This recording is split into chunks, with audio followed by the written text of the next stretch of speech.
পুরুলিয়ায় চোরার শিকারী ধৃত। বন দফতরের যৌথ অভিযানে উদ্ধার কাঁচা মাংস ও সরঞ্জাম। বন্যপ্রাণী শিকার করার অপরাধে পুরুলিয়ার আড়শা রেঞ্জ এলাকা থেকে 3 জন চোরার শিকারীকে গ্রেফতার করল বন দফতর। ধৃতদের নাম জিতেন বেসরা, সুধীর বেসরা ও উত্তম কিস্কু। এরা সকলেই বাঘমুন্ডি থানার অন্তর্গত বাসিন্দা। স্থানীয় সূত্রের খবর পেয়ে বুধবার আড়শা ও বাঘমুন্ডি বিট অফিসের বনকর্মীরা যৌথ অভিযান চালিয়ে 3 যুবককে ধরে ফেলেন। তাদের কাছ থেকে উদ্ধার হয়েছে বন্যপ্রাণীর কাঁচা মাংস এবং শিকারে ব্যবহৃত বিভিন্ন সরঞ্জাম।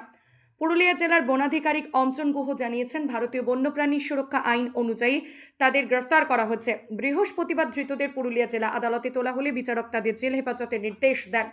উল্লেখযোগ্য যে আরশা ও অযোধ্যা পাহাড় সংলগ্ন বনাঞ্চলে এখনো নানা প্রজাতির বন্যপ্রাণীর বিচরণ রয়েছে। বন দফতরের তরফে এই এলাকায় নজরদারি আরও করা হয়েছে।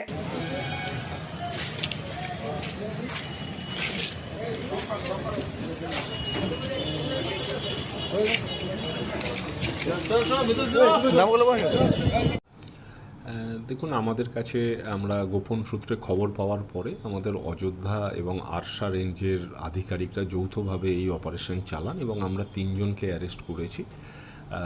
তাদের কাছ থেকে আরও কিছু তথ্য পেয়েছি, যেটা আমরা তদন্তের স্বার্থে এখন গোপনীয়তা বজায় রাখছি। আর এটার মাধ্যমে আমরা এটাই জানাতে চাই যে এখন কিন্তু মানুষ অনেক সচেতন হয়েছেন এবং আমাদের কাছে যে কোনো এই ধরনের অপরাধের খবর আমাদের কাছে পৌঁছাচ্ছে এবং আমরা কিন্তু সাথে সাথে ব্যবস্থা নিচ্ছি। ফলে আমরা সবাইকে অনুরোধ করতে চাই যে দয়া করে বন্যপ্রাণ সংরক্ষণ করুন, এই ধরনের বন্যপ্রাণ নিধন করবেন না।